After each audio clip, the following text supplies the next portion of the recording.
It's Screech, and today I have a beat made from kind of a choir, like church sounding sample. As you know, or probably don't, I've been getting really into sampling. So before we get started, I do want to mention that the uploading schedule has been really good lately. However, I do want to kind of scale it back. I think I'm going to do every other day instead of every day, just to kind of give myself a chance to up the quality a little bit. Anyway, here's the sample. Just got off Looperman. You don't know what that is? It's a great resource. You should definitely go check it out. Really, the only thing I did from this point was I might put an EQ on. I'll check in a little bit. I slowed it down to 8 bars. Yep, 8 bars. And I have declicking mode on the generic, which is kind of the one that I usually use. However, it still had, you'll probably hear it when I play it, it still had like a pop, not like a literal click, which is why declicking mode didn't really work. But I don't know, it's just like da or whatever when it starts. So I just have the volume fading in on the actual playlist to get rid of that, because when it's looping through, it's fine.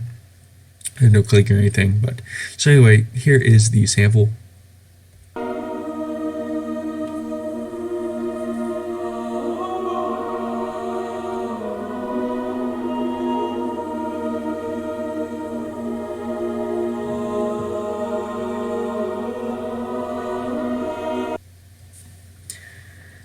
And let me check if there are any effects on there. I don't think there are. No, it's not even routed to a track, so no effects on that. Just kind of slow it down there. And I do have this little, just in the beginning here, it's just a simple automation clip for volume. I just took the start one and pulled that down. And then once you pull it down, it'll be at like a straight line. And so you take this, it'll be like that. So you went through and you grab the left one, you grab the middle one and raise it to give it kind of that roundness, to have a smoother kind of transition. And that was just created by right clicking on the channel volume knob and selecting create automation clip, which I've already done. So moving on to the drums now. First thing I started with here is this 808 that is reversed, as you can see. So one of the things that you kind of have to pay attention to if you want to do this, this is obviously a kind of a rare feature. But so number one, just for any drums, you want to do this. You might be against it or whatever, but just do that, especially for 808s. It'll really help. And I had to shorten it a lot because it has a very long tail, as most sounds do in general. And so when you're reversing it, the MIDI will start playing at the very end of that tail, and so you basically can't hear anything for like a few seconds, and then it comes in. So just to make it easier with where I was placing the notes, I just shortened it down to where it kind of you can actually kind of hear it, but obviously it gets louder. And then the sample start is slightly adjusted. I don't really remember. I don't think this one had like a lot of 808s have like a kick in there that you might want to cut out. I think this just had like a little pop that I got rid of. So as you can see, it's like slightly adjusted. And then of course it is reversed. So here is what that sounds like, and it's just at the C5, a standard pitch. Didn't pitch this up at all or down.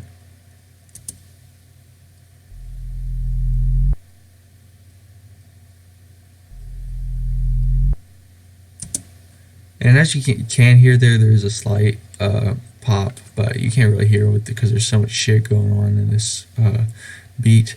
So anyway, here is the first hi-hat. Oh, this is the 808. Yo, okay.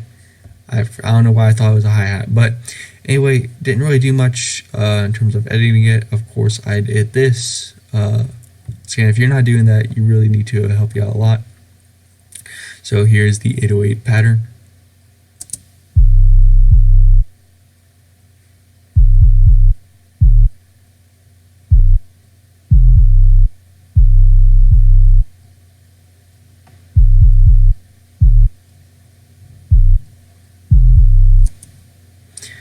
Next, the hi-hat. This is the standard eighth note one, and then I have another one, as you can see here. So here's the eighth note hi-hat.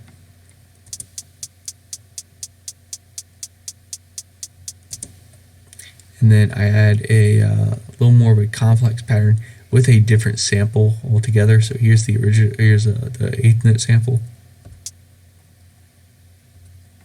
and then here is the stuttering one.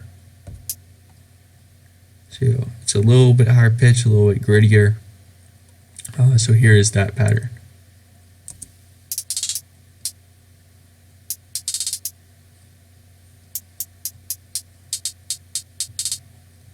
I'll kind of zoom in here so you can see that.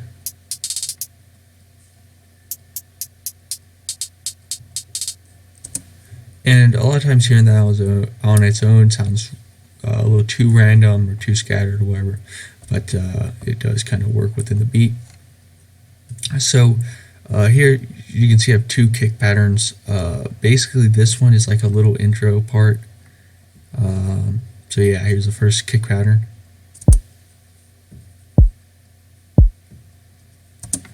It doesn't really sound much like without the snare and stuff, but you'll see that when we play the final beat.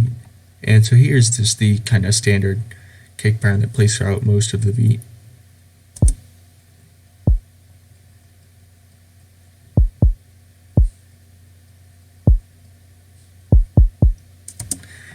And if you notice this here, this isn't a mistake. It's actually something that I used to do a lot. I don't know why. I just thought about doing it when I was making this beat. But it just lowering the pitch, just one half step or whatever. Maybe that's a step. There's no black key there. I don't know. I'm not that good playing piano, but it just gives it a little extra something, a little extra pop to it. Anyway, I have 3 snares. So here's the first snare pattern.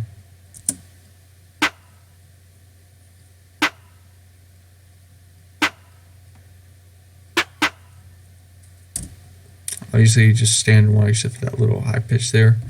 And then this snare is just every second snare. I'll just go ahead and play it. So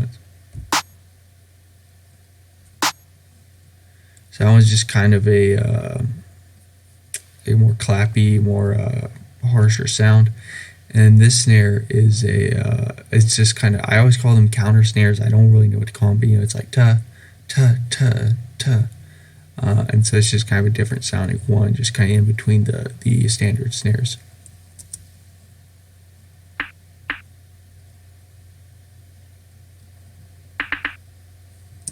It's a very like perky sounding snare. Perky. So yeah, that's pretty much it. This may have been a longer video or whatever, a little bit more of a complex beat, one that I might actually try to do something with or whatever.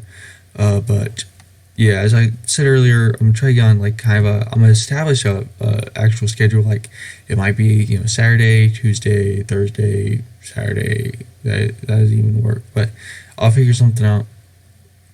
Thanks for watching. Here's the final beat.